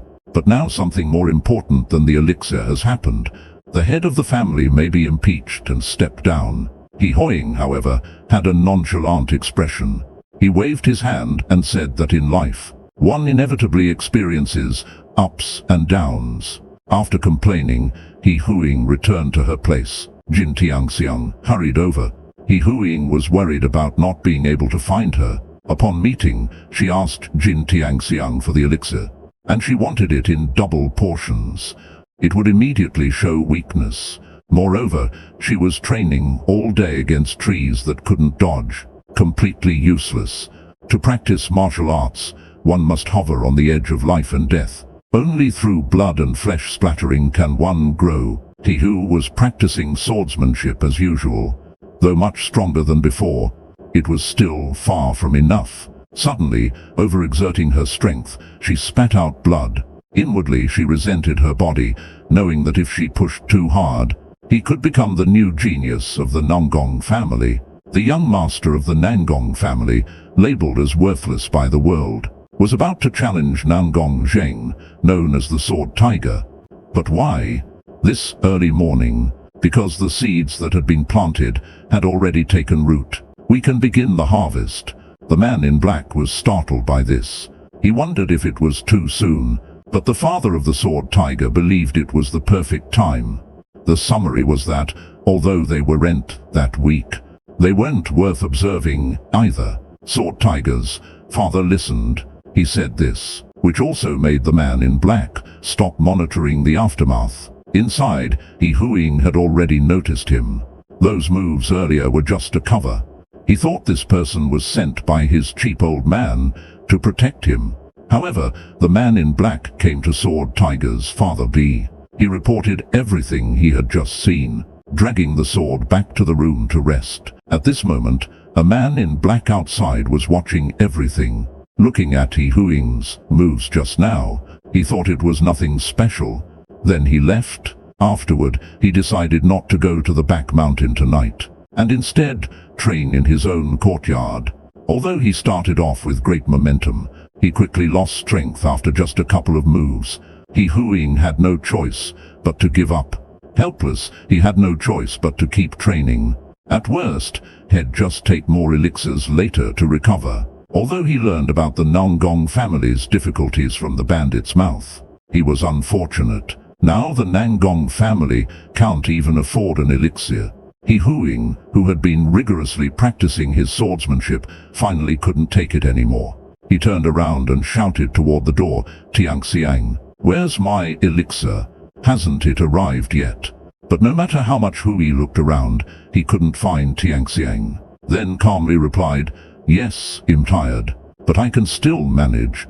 Indeed, taking care of a young master like this. How could you not be tired? Night has fallen.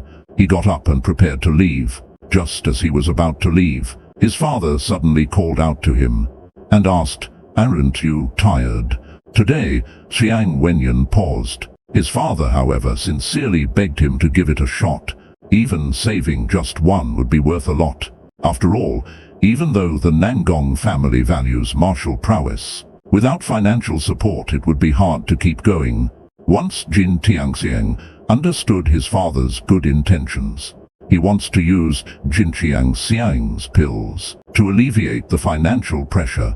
Basically, take whatever can be taken. Although Jin Tiangxiang agreed to give it a try, he wasn't sure if it would work. He barely managed to solve the urgent problem, but how will he manage the funds for next month? So the root of the problem still needs to be solved. And that's He Huiying's list. As a savvy person, Jin Tiangxiang could hear the reason for today's visit in his father's tone. It was unclear how long it took before he let out a long sigh.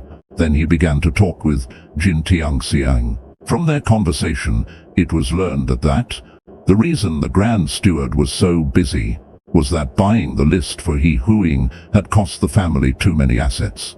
Who would have thought the undefeated Duba would struggle with creating a sword technique? At dusk, Jin Tiangxiang arrived at his father, the Grand Steward's, place. However, the busy Grand Steward did not greet his son immediately. He first finished what he was working on. Gather all the scattered power into the ground. Remove all the unnecessary moves. Then he created a sword technique that suited him. He named it the Three Thunder Sword Technique. But Versailles secretly added his own techniques. Now, as the second son of the Nangong family, I can only use a sword. So I decided to create a set of sword techniques suitable for this body. I based it on the Thunderbolt 13 sword technique and improved upon it. The moves must be more concise and faster. He has based his self-created skills on the Kang Tian Ming Wang Palace.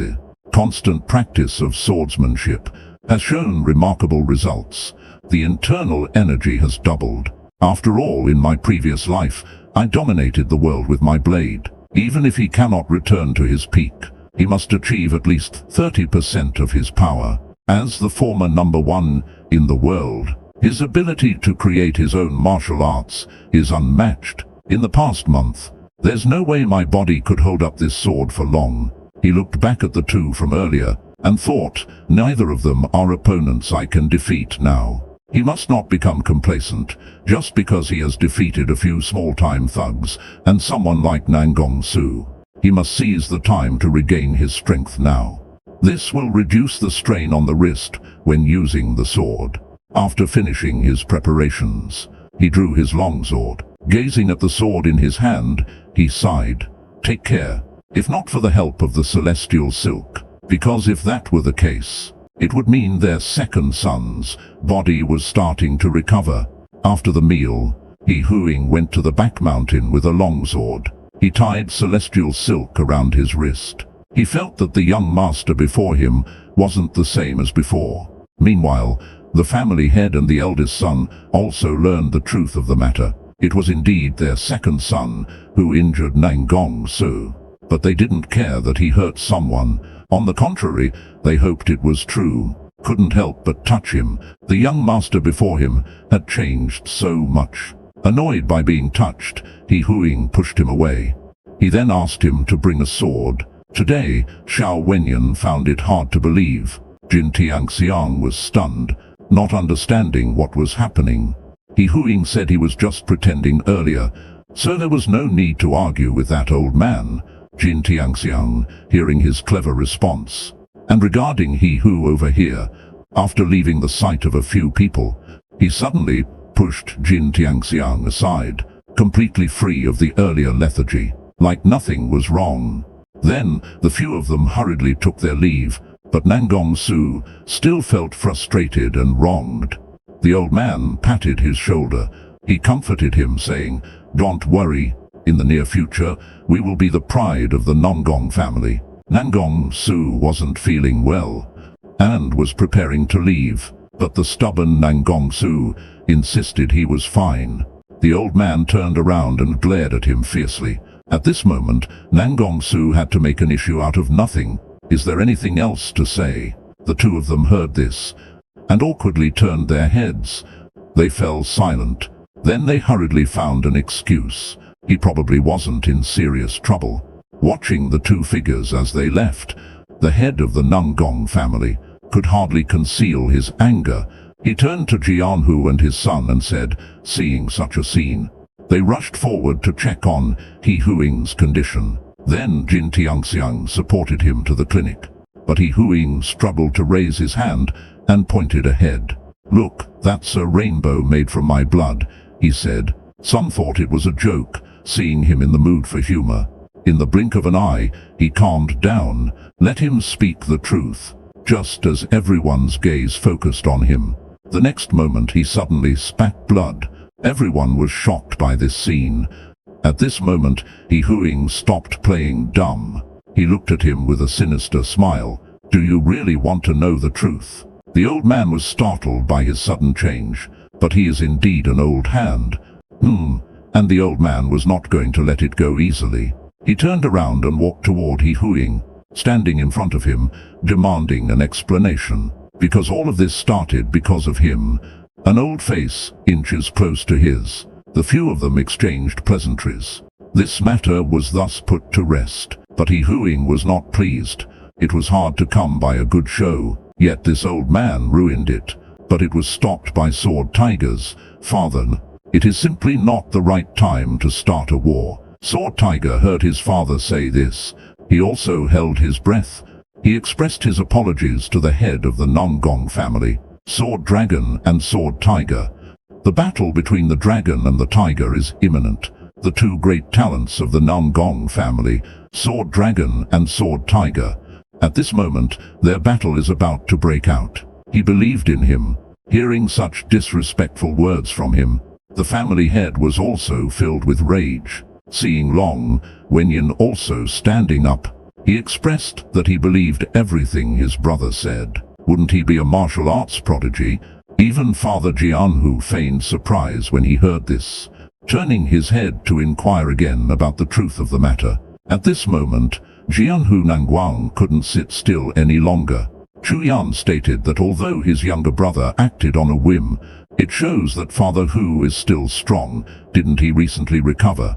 I heard he's been studying martial arts. The family head also felt helpless upon hearing this. He just woke up a little over a month ago. If he can defeat Nangong Su like this, there must be some misunderstanding here. Upon hearing this, Jian, whose father, became furious. Are you saying we are lying and framing him? The family head explained that their second son couldn't even fight. How could he have injured Nangong Su, who has been practicing martial arts since childhood? But He Huyin shook his head repeatedly with a look of innocence. Nangong Su yelled out in anger. He Huiying looked at him innocently. The family head then turned to his elder brother, who was also Jian Hu's father, to explain. It's just that there are a few more bandages. Then, Jian Hu's father symbolically asked Nangong Su if he was the one who did this to her. After receiving a positive reply, Jian Hu's father took the opportunity to elaborate further. The family head helplessly inquired about the truth of the matter. Seeing his son laugh so happily, Jian Hu's father was even more enraged. He pointed at his son, who was wrapped up like a dumpling, looking at Nangong Su, who was wrapped in 3 layers of bandages, inside and out. He Huiying expressed, "Isn't this just fine?" He Huiying's curiosity was piqued. The kid who had come to cause trouble earlier was actually his son.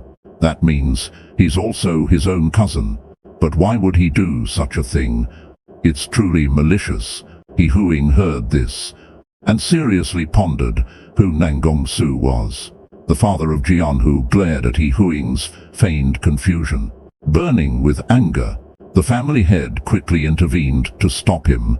Watching He Huiying arrive late, the family head and his elder brother were used to it. The other two were getting impatient. They cut straight to the point and asked He Huiying if he had beaten their son, Nangong Su.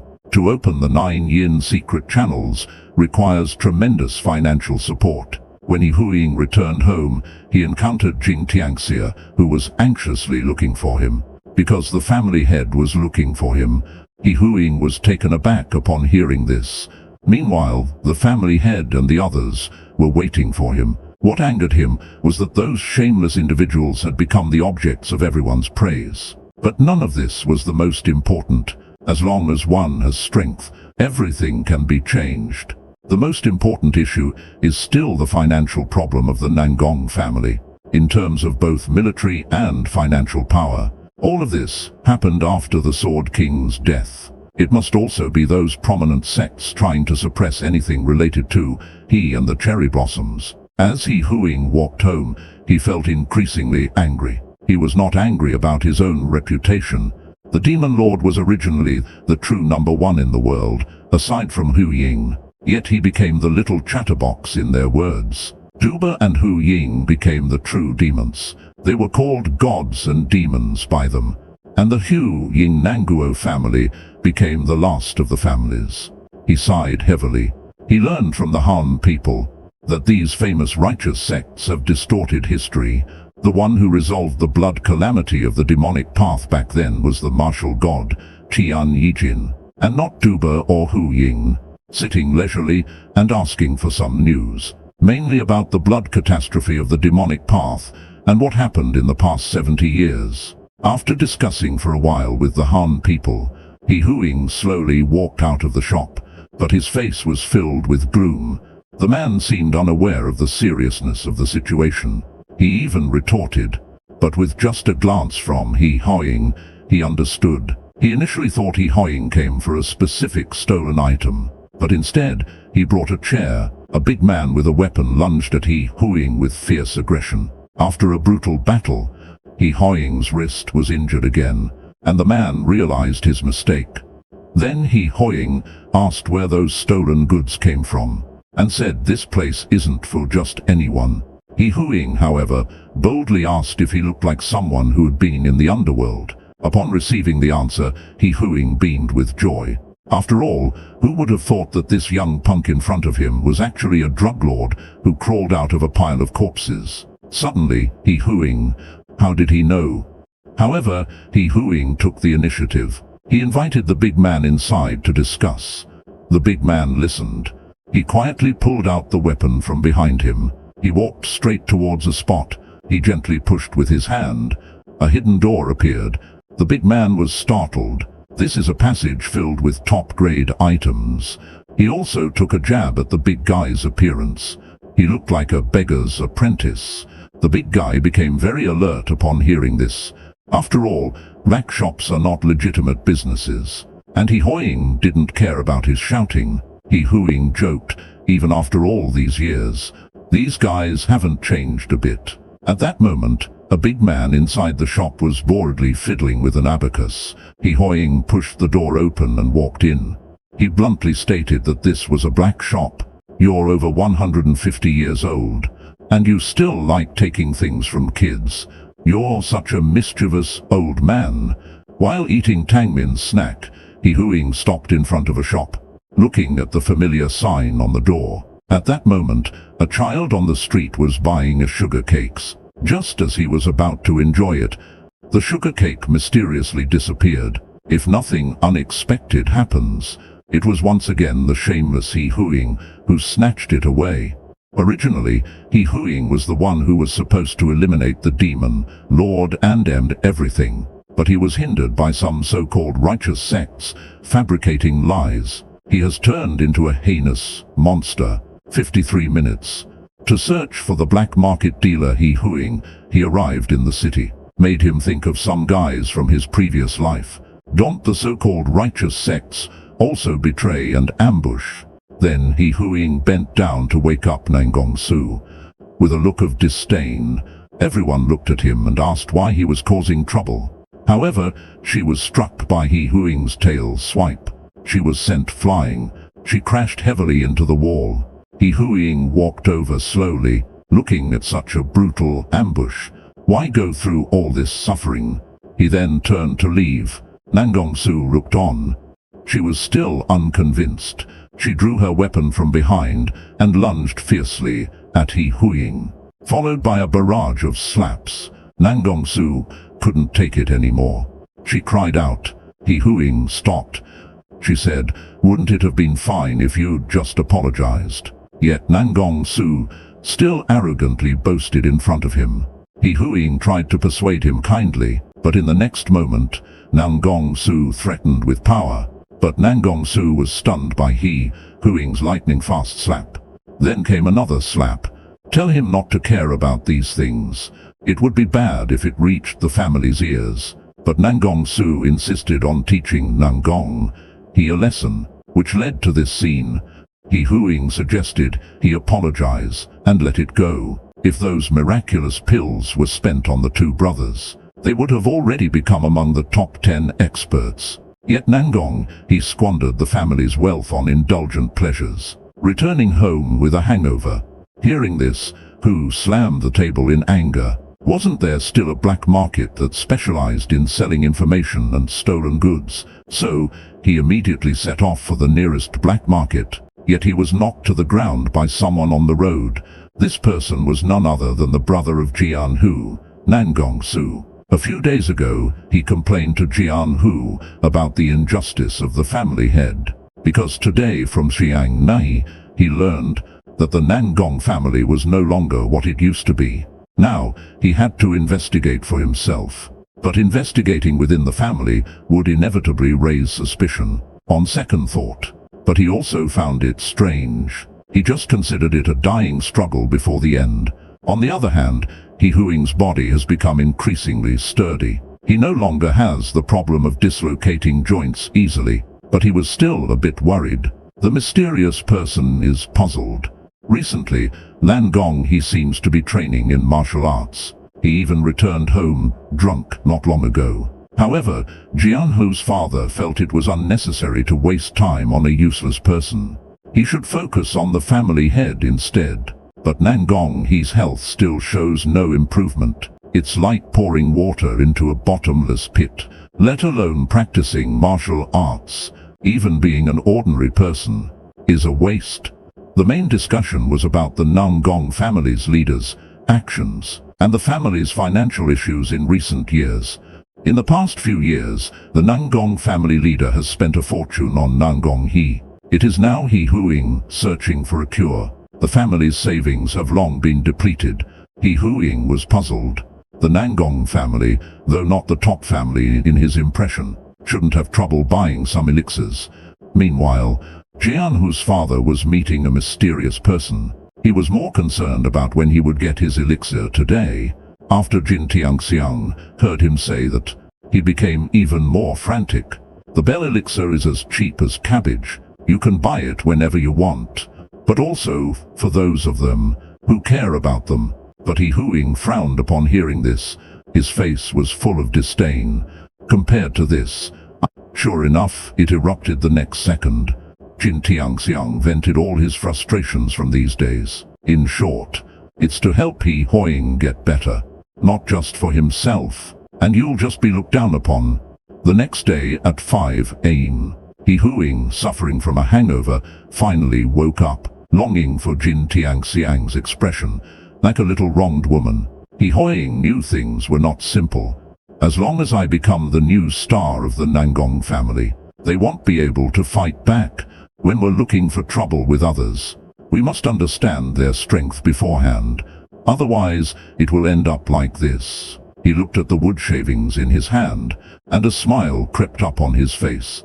Seeing the tiger catch the dragon, not knowing if the tiger would swallow the dragon or the dragon would devour the tiger. But no matter the outcome, that besides the sword dragon, the Nangong family also has the sword dance. Nangong Zheng also cupped his fists and bowed. He promised not to let anyone down. Then he left to rest. In an instant, all the shepherds collapsed from the sound. At this moment, his father also arrived here. He encouraged him to keep going. Soon, everyone will know. Nangong Zheng, known as the Sword Tiger, was practicing his swordsmanship. He charged at the shepherd with violent steps, slashing through as smoothly as cutting through melons. Sword energy surged in all directions, sweeping across the 8 corners of the world. They just got beaten by me not long ago. Let's go easy this time. After all, we drank so much of their wine. That night, wails of sorrow echoed far and wide. The next day, in the martial arts training ground, that even the drunk He Huing was awakened. He asked what happened.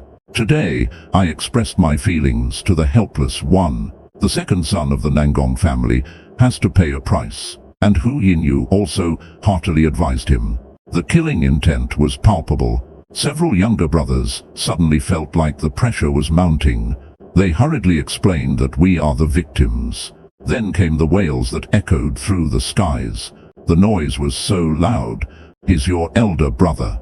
Then, amidst today's whiny complaints, a few slowly disappeared from view after seeing his younger brother leave safely. The eldest son's expression tightened.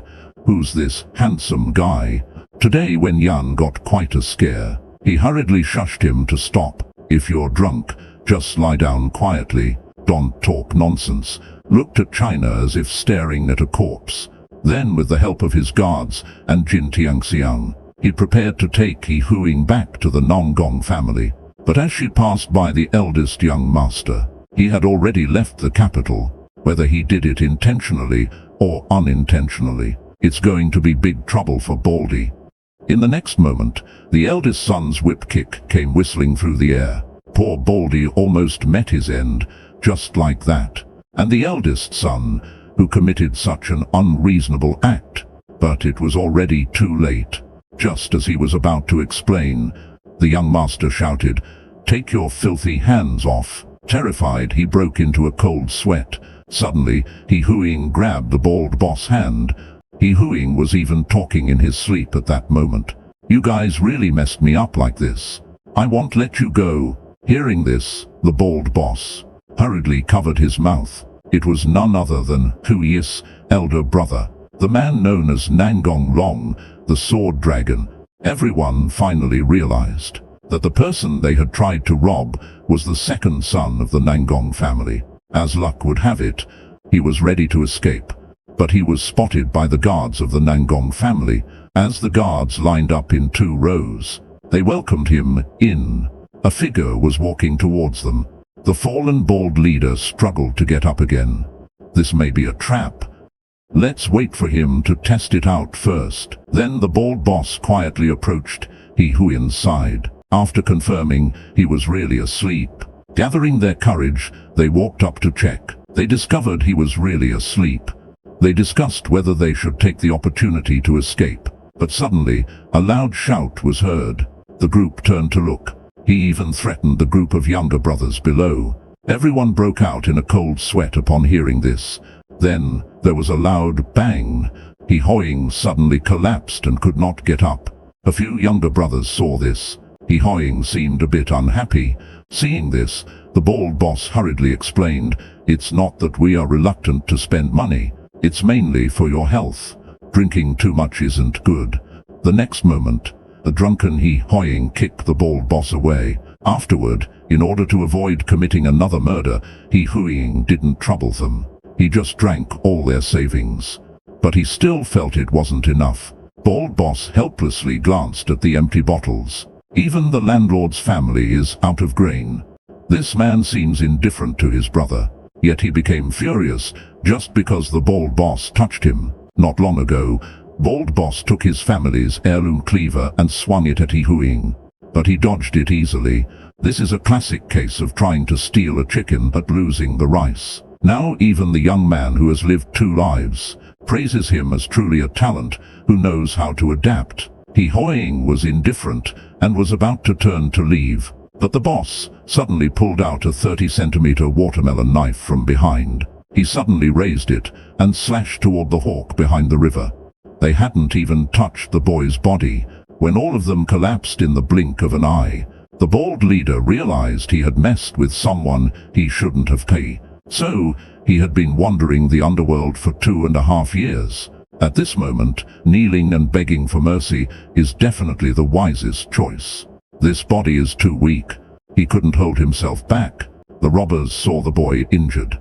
They wanted a win, but unexpectedly, in the next second, the robber's expression changed instantly. He directly swatted away the sugar-coated hawthorn that the boy had snatched from the child. But before he could strike back, the boy had already pushed his face into the wall. However, his hand was broken from the recoil. The Viper Gang's intent was simple. They just wanted to extort some money from this well-dressed young man. However, the young man seemed to provoke them on purpose, saying, "I've lived this long without ever being robbed."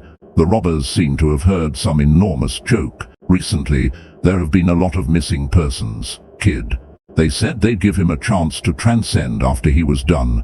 But who knew that after the demon lord was reborn, not only did he ignore their calls, he also started causing havoc in the city. But soon, he caught the attention of the local Viper Gang. They dragged him into an alleyway.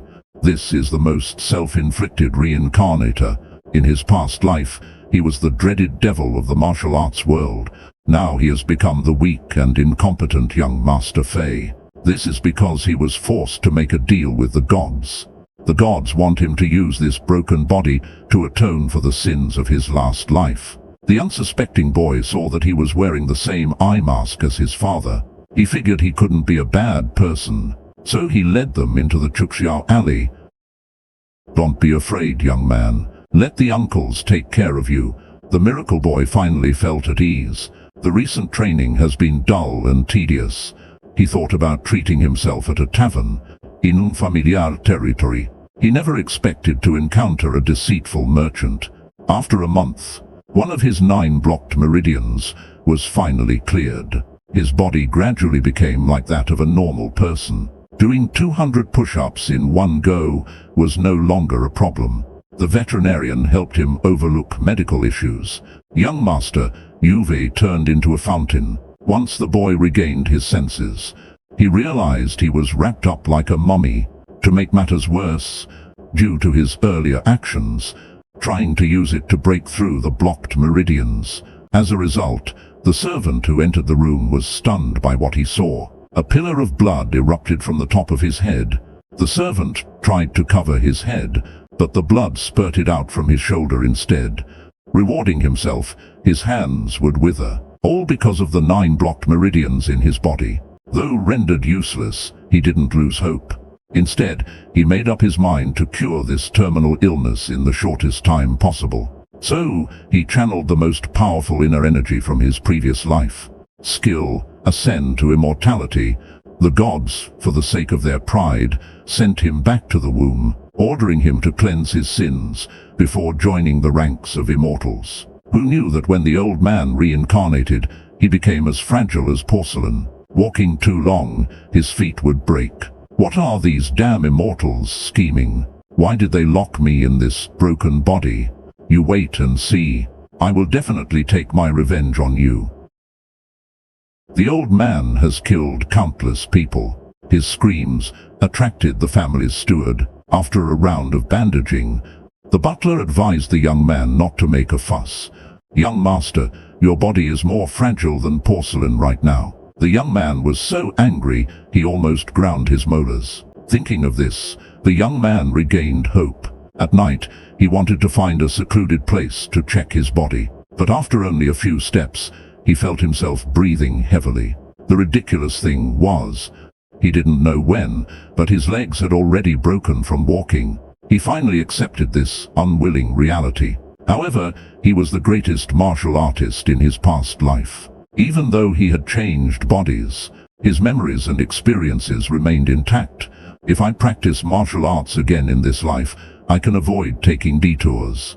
Directly sent him into reincarnation. The old man lost consciousness while choking. When he woke up, he found that he had turned into this. He rubbed his face in disbelief. After cursing the shape-shifting gods, a big-headed doll stepped forward. He spat out 800 years worth of thick phlegm, instantly wrapping the old man so tightly he couldn't breathe. Before he could make a move, the breath of 2.5 years. But the meteor suddenly stopped in mid-air. Then a loud explosion shattered the sky. No one can stop me. The immortals felt helpless. At a critical moment, he flew back up, clinging on desperately. Even the gods have never seen someone so shameless. I casually controlled a meteor to smash down at him. Before the meteor, the old man was like an ant. In an instant, he was brought back to the mortal realm. He told them to get lost quickly. The gods saw that he was stubborn, so they blew a breath towards him. In an instant, he was swept back to the mortal realm by a strong wind. But the old man didn't give up. Little did he know, the next second, the gods began to list all his sins from when he was alive. He said he started rewarding himself at the age of 12. He should go to hell. The old man got angry upon hearing this. I saw his soul leave his body. It rushed vigorously into the clouds and stopped. At this moment, the divine beings with graceful forms were all looking at him. The old man thought they had come to welcome him. He quickly waved his hands, saying it was unnecessary. Only becoming an immortal can satisfy me. So the old man found a place for free baths, and day and night practiced the secret methods of immortality. Heaven does not disappoint those who are determined. He really has mastered it. Over time, on his 100th birthday, there was no one left in the world who could defeat him. Yet the old man fell into endless emptiness because of this. There are no achievements left for me to pursue. Upon hearing this, the old man laughed, thinking they had picked the wrong person. His only wish in his youth was to survive in these tumultuous times of war. But gradually, he discovered that he might be the chosen one. When he encountered powerful opponents, this old man sat silently, under the bone-chilling waterfall for 100 years. Finally, he earned a chance to become a god. Just as he was about to take the final step, he was stopped by the gods. The gods said he had too much blood on his hands. He needed to be reformed,